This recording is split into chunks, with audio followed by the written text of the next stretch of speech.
રહ્યા છો Vadodara 24 hours news. હવે જોઈએ અગત્યના સમાચાર।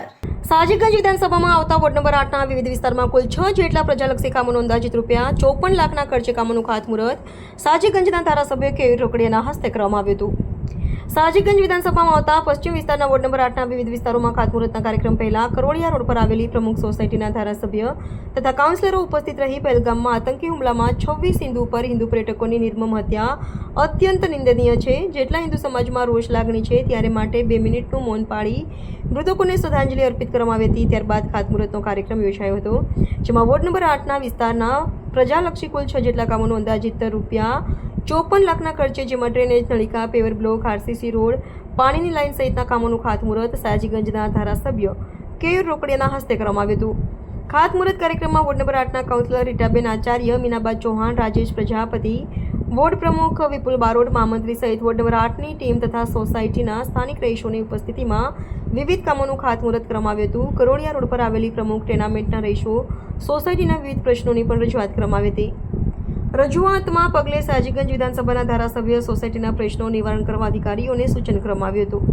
આતંકવાદીઓ હુમલા કર્યા, આપણા નાગરિકોના એમાં મૃત્યુ થઈ, એના વિષયમાં આપણે 2 મિનિટના શોક રાખ્યા અને એના પછી આપણે ધારાસભ્યશ્રી, કોર્પોરેટરો બધા અહીંયા આવ્યા છે, જે અમારા પ્રમુખ ટેનામેન્ટના માટે ગ્રાન્ટ ફાળવેલ છે અને ગટર લાઇન નવી નાખી રહ્યા છે।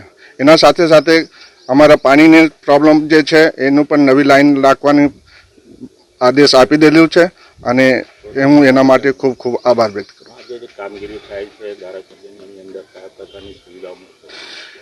ધારાસભ્યશ્રીએ ખૂબ ઇન્ટરેસ્ટ લઈને આ કામ કરી રહ્યા છે।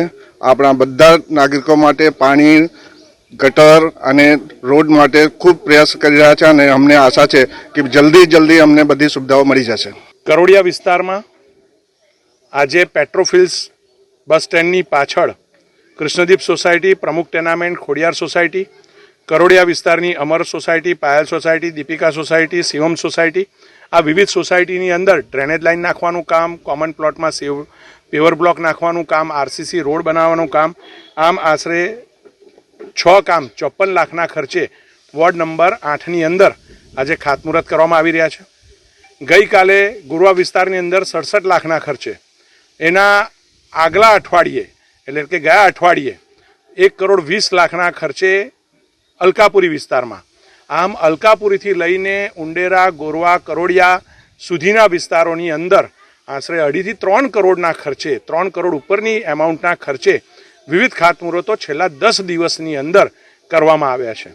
જે રીતે વડોદરાએ એક વિકાસની હરણફાળ ભરી છે અને ખરા અર્થમાં કહીએ તો મુખ્યમંત્રી પણ વડોદરાના કરોડો રૂપિયાના કામ, આશરે 1000 કરોડ જેટલાના કામોના ખાતમુહૂર્ત લોકાર્પણ કરવા આગામી અઠવાડિયામાં આવવાના છે। તો વોર્ડે ખાતમુહૂર્તો થઈ રહ્યા છે, શહેરના પણ મોટા પ્રોજેક્ટોના ખાતમુહૂર્ત લોકાર્પણ થઈ રહ્યા છે, એટલે કે છેવાડાના માનવી સુધીની તમામ વ્યવસ્થાઓની ચિંતા સરકાર કરી રહી છે। આ વર્ષ ગુજરાત સરકાર શહેરી વિકાસ વર્ષ તરીકે જ્યારે ઉજવવા જઈ રહ્યું છે અને સ્પેશિયલ ગ્રાન્ટો ફળવાઈ રહી છે, ત્યારે આજે ધારાસભ્ય તરીકેની ગ્રાન્ટમાંથી પણ આ વિવિધ પ્રકારના ખાતમુહૂર્તો લોકોની સુવિધામાં કરવામાં આવી રહ્યા છે। આ ખાતમુહૂર્તો કરતાં જે પણ કોઈ બીજા કામ દેખાય છે સોસાયટીના, પછી આરસીસી રોડના હોય, પાણીની લાઇનના હોય, એ પણ અમે તાત્કાલિક મંજૂર કરીને આજે ફાઇલો બનાવવાનું અધિકારીઓને કહીએ છીએ। સોસાયટીવાળાઓનો પણ સંપર્ક કરીને એમને આ ફાઇલને પુટઅપ કરવાનું કામ, બનાવવાનું કામ અમે આજે સૂચવી રહ્યા છે। તો ભવિષ્યમાં બીજી પણ જે કોઈ જરૂરિયાત હશે એ અમે ત્વરિતે પૂર્ણ કરીશું।